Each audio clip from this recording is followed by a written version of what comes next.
YouTube நண்பர்கள் அனைவருக்கும் அடியேனின் அன்பான வணக்கங்கள். நான் உங்கள் குருமணிகண்டன் பேசுகிறேன் பொள்ளாச்சியிலிருந்து. திருக்கணித பஞ்சாங்கத்தின்படி வரக்கூடிய ஜூன் மாதம் மிதுனராசி அன்பர்களுக்கு என்ன மாதிரியான பலன்கள் நடக்க காத்திருக்கு அப்படிங்கிற விஷயத்தை இந்த பதிவில் பார்க்க போகிறோம். பாசிட்டிவ் நெகட்டிவ் ரெண்டுமே பார்த்துடலாம். நெகட்டிவ் ஏதாவது இருக்குது அப்படின்னா அதை எப்படி பாசிட்டிவாக மாற்றிக்கிறது, அதற்கான வழிபாட்டு முறைகள் என்னென்ன, அதை எப்படி செய்யணும் அப்படிங்கிற எல்லா விதமான விவரங்களையும் விரிவாக தெளிவாக டீட்டெயில்டாக அந்த பதிவில் பார்த்துடலாம். முதல்ல இந்த மாத துவக்கத்துல என்ன கிரகநிலைகள் மிதுன ராசிக்கு இருக்குது, மேலும் இந்த மாதத்துல என்னென்ன கிரகங்கள் பயிற்சி ஆகுது, அந்த கிரக பயிற்சியால் ஏற்படக்கூடிய மாற்றங்கள் என்னென்ன, இதன் அடிப்படையில தான் இந்த பதிவானது பதிவு செய்யப்படுது. ஸோ அப்படி பார்க்கும்போது இந்த மாத துவக்கத்தில் என்ன கிரகநிலைகள் மிதுன ராசிக்கு இருக்குதுன்னா, ஃபர்ஸ்ட் ஒரு நல்ல விஷயம், உங்களுடைய ராசிநாதன் புதன் பகவான் உங்களுடைய ராசியில் பலம் பெற்று அமர்ந்திருக்கக்கூடிய ஒரு அற்புதமான சூழ்நிலை இது மாத துவக்கத்தில் இருக்கு. கூடவே உங்களுடைய 5ஆம் அதிபதி சுக்கிரன், கூடவே 7ஆம் அதிபதியான குருவும் அமர்ந்திருக்காரு. 7க்கு அதிபதி குருவும் இருக்கிறாரு. ராசிக்குள்ள புதன் குரு திக்பலம் அடையக்கூடிய ஒரு அற்புதமான சூழ்நிலை தான் மாதமானது பிறக்குது. ராசிக்கு 3ஆம் இடம் அப்படின்னு சொல்லக்கூடிய தைரிய வீரிய ஸ்தானத்துல கேது பகவான், ராசிக்கு 9ஆம் இடம் அப்படின்னு சொல்லக்கூடிய பாக்கிய ஸ்தானத்துல ராகு, ராசிக்கு 10ஆம் இடத்துல சனி பகவான் அமர்ந்திருக்காரு. தொழில் ஸ்தானத்தில் கர்ம கிரகம் அமர்ந்திருக்கக்கூடிய ஒரு சூழ்நிலை. ராசிக்கு 11ஆம் இடத்துல செவ்வாய் ஆட்சி பலம் பெற்று அமர்ந்திருக்குது. உங்களுடைய லாபாதிபதி லாபத்தில் பலம் பெற்றிருப்பது ரொம்ப நல்ல விஷயம்தான். ராசிக்கு 12ஆம் இடத்துல சூரியன், 3ஆம் அதிபதி 12இல் இருப்பது மட்டும் கொஞ்சம் சிறப்பில்லை. ஸோ அதுவும் இந்த சூரியனுடைய பயிற்சி இந்த மாதம் இருக்கு, அதனால பயப்பட வேண்டாம். ஸோ இதுதான் இந்த மாத துவக்கத்தில் இருக்கக்கூடிய கிரக நிலைகள். மேலும் இந்த மாதத்தில் என்னென்ன கிரகங்கள் பயிற்சி ஆகுது அப்படின்னு சொல்லி பார்த்துட்டோம்னா, முதல்ல குரு பயிற்சி ஜூன் மாதம் 2ஆம் தேதி ராசிக்குள்ளே இருந்த குரு ஜென்ம குருவா இருந்தது. ஜென்ம குருவிலிருந்து ரிலீஃப் ஆயிருங்க. மிதுனம் ஜென்ம குருவிலிருந்து ரிலீஃப் ஆகுது. ராசிக்கு 2ஆம் இடத்துக்கு குரு வர்றார். தனம்பாக்கு குடும்பஸ்தானத்துக்கு குரு உச்சம் அடையுது. இப்போ குரு பயிற்சி உச்சம் பெற்ற குரு என்ன செய்ய காத்திருக்கார் அப்படிங்கிறத தனிப்பதிவா கொடுத்துருக்க. அதோட லிங்க்கும் டிஸ்கிரிப்ஷன்ல கொடுக்குறேன், பிளேலிஸ்டோட லிங்க் பார்த்து பயன்படுத்திக்கங்க. அடுத்ததா மிக முக்கியமான பயிற்சி அப்படின்னு சொல்லி பார்த்துட்டீங்கன்னா, சுக்கிரனுடைய நகர்வு. ஜூன் மாதம் 8ஆம் தேதி ராசிக்குள் இருந்த சுக்கிரன் ராசிக்கு 2ஆம் இடத்துக்கு பயிற்சி ஆகிறார். இப்போ சுக்கிரன் அப்படின்னு சொல்றது ஒரு பெண் கிரகம். 2ஆம் இடம் அப்படிங்கிறது குடும்பஸ்தானம். அங்க போய் விரையாதிபதி 5 கூடியவர் போய் உட்காராரு. பெண் கிரகமாகி குடும்பஸ்தானத்தில் உச்சம் பெற்ற குருவோடு இணையக்கூடிய சுக்கிரனால் என்னென்ன நடக்க காத்திருக்கு அப்படிங்கிறத பார்க்க போறோம். பெண்ணினால் குடும்பத்தில் நடக்கக்கூடிய பலவிதமான மாற்றங்கள் என்ன செய்ய காத்திருக்க சுக்கிரன் அப்படிங்கிறது தான் பார்க்குறோம். அடுத்ததா ஜூன் மாதம் 15ஆம் தேதி மிதுன ராசிக்குள் உங்களுடைய ராசிக்குள்ளேயே சூரியன் வர்றார். ரொம்ப நல்ல விஷயம். 3ஆம் அதிபதி ராசிக்கு வர்றது ரொம்ப நல்ல விஷயம். கர்மாவை வெல்லக்கூடிய ஸ்தானாதிபதியே சூரியன் தான். ஒரு போய் ராசியில் வந்து அமர்றாருன்னா ஏதோ ஒரு பெரிய மாற்றம் நடக்க காத்திருக்குன்னு அர்த்தம், ரைட்? 20/6/2026 அன்னைக்கு ரிஷபராசிக்குள்ள செவ்வாய் பயிற்சி. 6 கூடியவர் 11 கூடியவர் 12ஆம் இடத்துல போய் மறைகிறாரு. 6ஆம் அதிபதி 12 இருக்கிறது நல்ல விஷயம் தான், தப்பு இல்லை. 22ஆம் தேதி புதன் உங்களுடைய ராசிநாதன் உங்களுடைய ராசிக்கு 2ஆம் இடத்துக்கு பயிற்சி ஆகிறாரு. 29ஆம் தேதி அந்த புதன் வக்ரம் அடையுது. ஸோ இதுதான் இந்த மாத துவக்கத்தில் இருக்கக்கூடிய கிரக பயிற்சிகளும் மேலும் இந்த மாதத்தில் நடக்கக்கூடிய கிரக பயிற்சிகள்.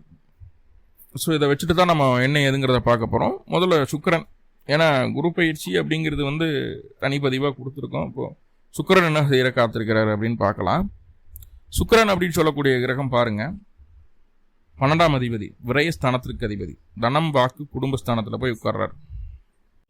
அப்போ இது நாள் வரைக்கும் குடும்பத்தில் இருந்து வந்த விரய செலவுகள், மருத்துவ செலவுகள் எல்லாமே குறைய போகுதுன்னு அர்த்தம்.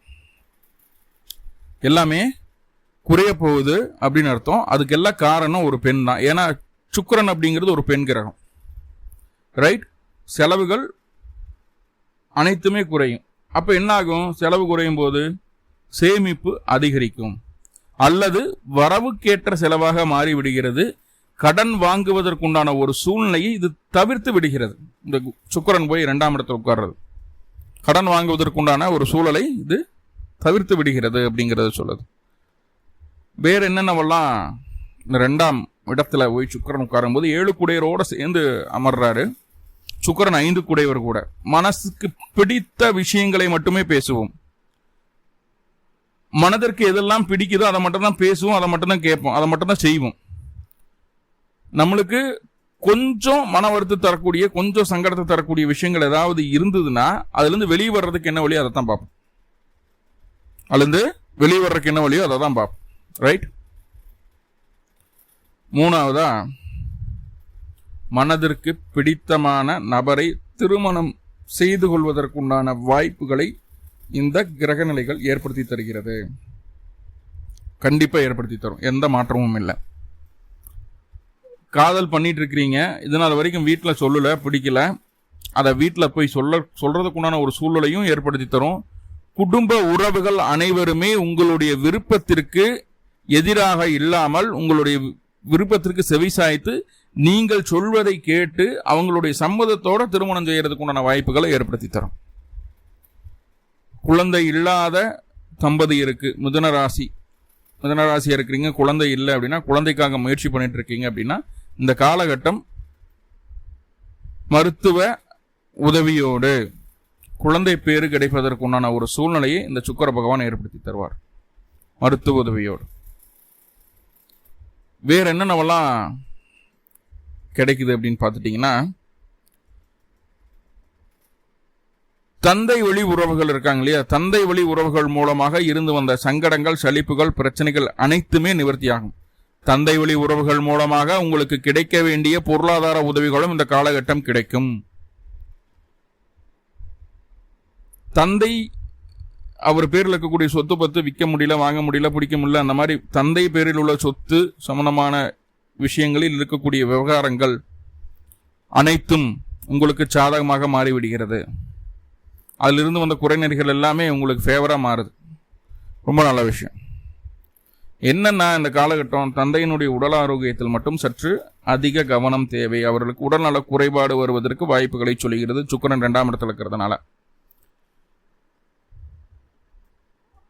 ஆனா பெரிய லெவல்ல செலவு வைக்காது, சிம்பிளா பார்த்துக்கிடுவீங்க. ரைட். ஸோ இதெல்லாமே ஃபேவரா இருக்கு. நெகட்டிவா ஒண்ணுமே இல்லையா சாமி அப்படின்னு கேட்டுட்டா பாருங்க, வெளியூர், வெளிமாநிலம், வெளிநாட்டில் இருக்கக்கூடிய நபர்கள் வெளிநாட்டில் மீண்டும் அங்கேயே இருந்து தொழில் பண்ணணும், ஜீவனம் பண்ணணும் பிடிச்சிட்டு முயற்சி எடுத்துட்டு இருந்தீங்கன்னா கூட அதையெல்லாம் தாண்டி உங்களுடைய குடும்பத்தோடு உங்களை சேர்த்து வச்சிடும். நீங்க வெளிநாட்டிலே இருக்கணும்னு நினைச்சீங்கன்னா கூட இருக்க முடியாதுன்றது, எப்படியாவது சேர்த்து வைக்கிறதுக்கு வழி என்னமோ அதைத்தான் பார்க்கும். அப்போ அந்த இடத்துக்கு உங்களுடைய விருப்பம் நிறைவேறாமல் போவதற்கு வாய்ப்புகளை சொல்லுது. மூணாவதா, குடும்பத்தை முக்கியத்துவம் காட்டி குடும்பத்திற்கு முன்னுரிமை அளித்து கணவனும் மனைவியும் ஊடலில் பின்வாங்கக்கூடிய ஒரு சூழ்நிலை ஏற்படுத்துது. கணவன் மனைவிக்குள்ள அந்த ஊடல், அந்த சுகம் அப்படிங்கிறது குடும்பத்தை முன் வச்சு கிடைக்காம போறதுக்கு வாய்ப்புகள் இருக்குது. குடும்ப உறுப்பினர்கள் இல்லை குடும்பத்தில் வரக்கூடிய சொந்த பந்தங்களாக வருவாங்க, உறவினர்கள் வர்றாங்க இல்லையா, விருந்தோம்பல் அப்படிங்கிற ஒரு முறைப்படி கணவன் மனைவிக்குள்ள ஊடல் கொஞ்சம் கம்மியாகுது, சுகம் கிடைக்காம போகுது கணவன் மனைவிக்குள்ள. மூணாவதா, பொருளாதாரத்தை உயர்த்திக்கணும்னு நினைச்சு நைட்டெல்லாம் தூங்காம முழிச்சிருக்கிறதும் இந்த மிதுனம் தான் இந்த காலகட்டம். நாலாவதா, ஆல்ரெடி குடும்பத்தில் 1008 பிரச்சனை இருக்கு, சுக்கிரன் வேற வந்து 5 கூடியர் வேற வந்து உட்காண்டார். அப்படிங்கும்போது மிதுன ராசிக்காரங்க தன்னுடைய வாழ்க்கை துணைக்கு நிகராக தன்னுடைய குழந்தையையும் பார்ப்பார்கள். வாழ்க்கை துணைக்கான முக்கியத்துவத்தை குறைத்து விடுகிறது இந்த கிரக நிலை. அப்ப கணவன் மணிக்குள்ள, அதை மிதுன ராசிக்குள்ள உங்களுக்கும் உங்களுடைய வாழ்க்கை துணைக்கும் இடையே இருந்து வந்த அந்த பாண்டிங், ஆல்ரெடி உடல் ரீதியான ஒற்றுமை குறைஞ்சு போகுது. குழந்தைக்கு முக்கியத்துவம் கொடுக்குற அளவு கூட எனக்கு கொடுக்க மாட்டேறாங்க அப்படிங்கிற ஒரு ஏக்கம் வருது. இப்ப மீண்டும் உங்களுடைய வாழ்க்கை துணையிடமிருந்து சற்று விலகி இருப்பது போன்ற ஒரு மன ரீதியான போராட்டத்திற்குள் நீங்களும் உங்களுடைய வாழ்க்கை துணையும் இருக்கிறதுக்கு வாய்ப்புகளை சொல்லுது. ரைட். மற்றபடி எல்லாமே சக்சஸ். என்னென்னவெல்லாம் நினைக்கிறீங்களோ, என்னென்னவெல்லாம் செய்யணும்னு விருப்பப்படுறீங்களோ அத்தனையும் செய்ய முடியும் உங்களால.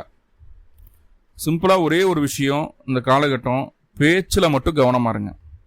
யாருக்கும் வாக்கு கொடுக்காதீங்க. சந்தோஷமா இருக்கும்போதும் சரி, கோபமா இருக்கும்போதும் சரி, யாருக்கும் வாக்கு கொடுக்காதீங்க. கொடுத்தா அது பின்னாட்கள்ல உங்களுக்கு பாதிப்பை தரக்கூடிய ஒரு விஷயமாக மாறிவிடுகிறது. அப்படிங்கிறதுல எந்த மாற்று கருத்து கிடையாது. அதை மட்டும் பார்த்துக்கிடுங்க. குடுக்கல் வாங்கல் இந்த மாசம் வேண்டவே வேண்டாம். கொடுக்கல் வாங்கல் வேண்டாம். கொடுத்தா திரும்ப அந்த காசு வராது, விரயமாகிவிடும். 2 விஷயம் மட்டும் கவனமா இருங்க. ரைட். அடுத்ததா, சூரியன் 3ஆம் அதிபதி ராசிக்கு 12ஆம் இடத்துலேருந்து ராசிக்குள்ள வர்றார். எங்கிருந்து தான் அந்த தைரியம் வருதுன்னே தெரியாது நம்மளுக்கு. எங்கிருந்து தான் அந்த தைரியம் வருதுன்னே தெரியாது. எதுனாலும் பார்த்துக்கலாம், பண்ணிக்கலாம், பிடிச்சிக்கலாம் அப்படிங்கிற ஒரு தெம்பான ஒரு மனநிலைமை இருக்கும். ஜூன் மாதம் 15ஆம் தேதிக்கு மேலே அரசாங்க அரசியல் சம்மந்தப்பட்ட விஷயங்கள் இருந்து அந்த பிரச்சனைகள் நீங்கும். அரசியல்வாதிகள் உங்களுக்கு சாதகமாவாங்க.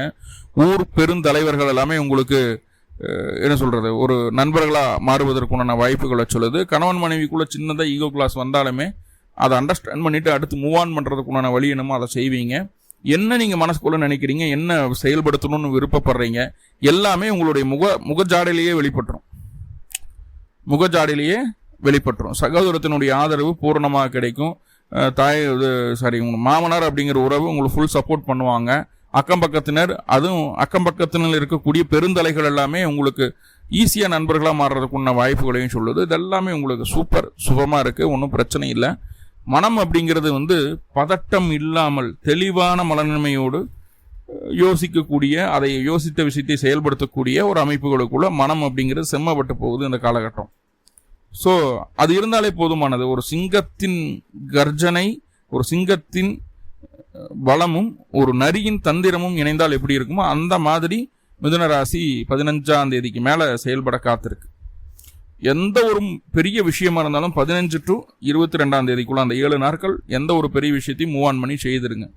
ரொம்ப சாதகமாக இருக்கக்கூடிய நாட்கள் இந்த மாதத்தில் அப்படின்னா அந்த 7 நாட்கள் மட்டும்தான் ரொம்ப சாதகமாக இருக்கு. சரி, 20ஆம் தேதி என்ன பண்ணுறாரு? செவ்வாய் 11ஆம் இடத்துலேருந்து 12ஆம் இடத்துக்கு பயிற்சி ஆகிறார். 12ஆம் இடத்துக்கு பயிற்சி ஆகக்கூடிய செவ்வாய் ராசிக்கு 6ஆம் இடத்தையும் 7ஆம் இடத்தையும் பார்க்குறாரு. அப்போ கணவன் மனைவிக்குள்ள செவ்வாயும் கருத்து வேறுபாடுகளை ஏற்படுத்தக்கூடிய ஒரு சூழ்நிலையை சொல்லுது. இது நாள் வரைக்கும் பொறுத்து போன மிதுனம் இனிமேல் பொங்கி எழ ஆரம்பிக்குது. வாழ்க்கை துணையை உண்டிலின்னு மனமும் முடிவு பண்ணிடும் மனசுக்குள்ள. இவ்வளோ நாள் நம்ம அட்ஜஸ்ட் பண்ணிட்டோம், இதுக்கு மேலேயும் அவங்களோட டாமினேஷனில் என்னால் இருக்க முடியாது அப்படிங்கிற அந்த டாமினேஷன் ஃபேக்டரை அதிலிருந்து வெளியில் வரணும்னு நினைக்கும். தனக்கான சுதந்திரம் தனக்கு வேணும்னு நினைக்கும். ஸோ அப்படிப்பட்ட ஒரு சூழலில் தான் மிதுனம் இருக்குது. ஆனால் ராசிக்குள்ள சூரியன் இருக்குது, அவங்களோட டாமினேஷன் அப்படியே தான் இருக்குது. அதில் எந்த மாற்றமும் இல்லை.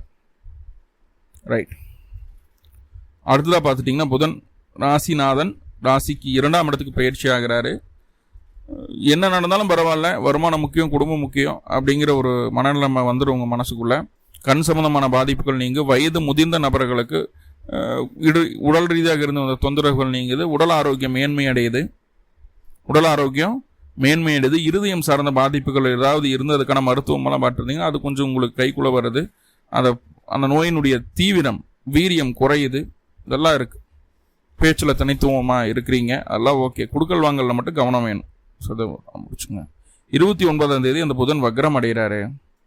வக்ரம் அடையும் போது மீண்டும் பிடிவாத குணம் அப்படிங்கிறது மிதுனத்துக்கு அதிகரிக்கிறதுக்குண்டான வாய்ப்புகளை ஏற்படுத்திடும். பிடிவாதத்தை மட்டும் குறைச்சிக்குங்க அப்படிங்கிறது என்னுடைய ரெக்வஸ்டாக இருக்குது. ஓகே, இப்போது இதுதான் இந்த மாதத்தில் நடக்கக்கூடிய பலாபலன்கள். ஒரு ஏவரேஜாக இது ஒரு 70-80% இப்படி தான் நடக்கும் ஜூன் மாதம் உங்களுக்கு. ரைட், இதில் நிறைய குறைகள் இருக்குது, நிறைய நிறைகளும் இருக்குது. அந்த குறைகளை சரி செய்யறதுக்கு ஏதாவது வழி இருக்கான்னு பார்த்துட்டிங்கன்னா, சிம்பிளாக அருகில் இருக்கக்கூடிய கிருஷ்ணர் கோவிலுக்கு போங்க, இல்லைன்னா ஹனுமன் கோவிலுக்கு போங்க. ஹனுமனுக்கு வெண்ணெய் சாத்தி வழிபாடு பண்ணிட்டு வாங்க. பிறந்த கிழமை அன்னைக்கு இந்த வழிபாடை செய்யுங்க. கண்டிப்பாக இந்த மாதம் உங்களுக்கு மிகப்பெரிய நன்மை நடக்க காத்திருக்கு. தீமைகள் 90% குறைஞ்சிடும். மேலும் உங்களுக்கு நல்லதெல்லாமே நடக்கணும்னு சொல்லி எல்லாம் பல பரம்பொருளை பிரார்த்தனை பண்ணிட்டு இந்த பதிவை முடிச்சுக்கிறேன். நன்றி நண்பர்களே, நன்றி. வாழ்வளமுடன். திருச்சி.